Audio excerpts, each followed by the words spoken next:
घटिया policy student पे बिना पूछे बंद संसद के कमरों से जब थोपते हैं तो उस सरकार को हम लोग इस बार नकारने जा रहे हैं। पटना में नहीं दिखे, दिल्ली के एसी वाले रूम में बैठ के अपना फैमिली एंजॉयमेंट लेते रहे, तो उस सांसद को हम लोग नकारने जा रहे हैं इस बार। तो हम लोग उस सरकार को चुनेंगे जो रोजगार की बात करे, जो शिक्षा की बात करे, जो महिला सुरक्षा की बात करे।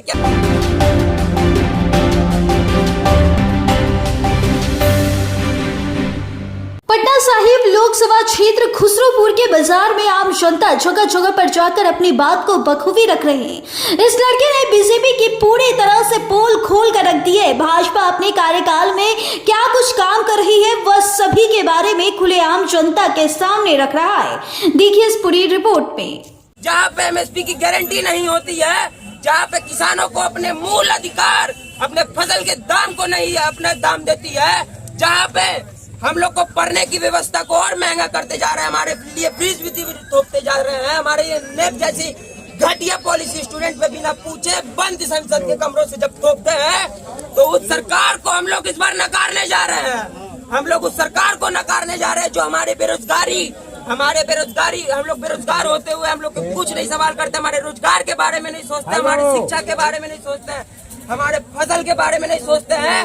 मणिपुर में बेटी जली, हमारी बेटी दिल्ली के जंतर मंतर के नीचे प्रोटेस्ट करते रही, उसको न्याय चाहिए था ब्रिजभूषण शरण सिंह से, लेकिन वहीं देखते हैं कि उसका बेटा को टिकट देके भाजपा उसकी सहानुभूति को और मजबूत कर दी। वैसे नेता को, वैसे रेपिस्ट को अपने दलों में जगह देने वाली भाजपा को इस बार हम लोग नकारने जा रहे हैं। हम लोग देखते हैं कि 5 साल रविशंकर प्रसाद सांसद रहे, आप लोग के बीच में एक दिन भी नहीं आए, जल जमाव से समस्या से लेकर निजी समस्या तक के बीच में कभी नहीं आए। पटना में नहीं दिखे, दिल्ली के एसी वाले रूम में बैठ के अपना फैमिली एंजॉयमेंट लेते रहे, तो उस सांसद को हम लोग नकारने जा रहे हैं इस बार। हम लोग उस सांसद को नहीं चुनेंगे जो क्षेत्र का विकास नहीं करेगा, जो जनता के बीच में नहीं रहेगा। हम लोग अपने जनता के बीच में रहने वाले का सांसद को चुनेंगे। और भारी बेशरम है ये सब। पटना में 2 लोकसभा है, पाटलिपुत्र और पटना साहिब। हम लोग 2 सांसद जिता के भेजे और पटना से, बिहार से 39 सांसद, और पटना से जब 2 सांसद चुन के भेजे तो हम लोग पटना यूनिवर्सिटी के स्टूडेंट हैं। हम लोग के पटना यूनिवर्सिटी को केंद्रीय विश्वविद्यालय का दर्जा दिलाने के लिए कभी नहीं उन लोगों ने संसद में बात रखी। हमारी रोजगार के बारे में उन लोगों ने कभी नहीं बोला कि आप लोग हमारी रोजगार की नहीं सुविधा। हम लोग अपनी वीर योजना खोलते हैं कि जब 75 साल 80 साल में वो लोग संसद और प्रधानमंत्री बनेगा, वहीं हम लोग का बेटा 21 साल 22 साल रिटायर हो जाएगा घर पे। वो लोग जैसा को बीसीसीआई का सेक्रेटरी बना देते हैं और हम जैसे युवाओं को लाठी खाने के लिए रोड पे छोड़ देते हैं। आप लोगों ने देखा कि जब महागठबंधन की सरकार आई तो 65% रिजर्वेशन हम लोग अति पिछड़ा और पिछड़ा को मिला। हम लोग को 17 महीने के सरकार में 4 लाख 5 लाख रोजगार मिला।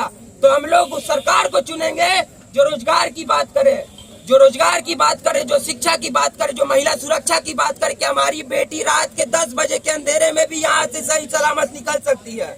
उसी लोग को जगह दे के अपने पार्टी में कहीं से उन लोग का मनोबल न बढ़ाए। हम लोग ऐसा इस बार पार्टी को वोट देने जाएंगे, हम लोग के बीच में रहने वाले नेता को वोट देने जाएंगे।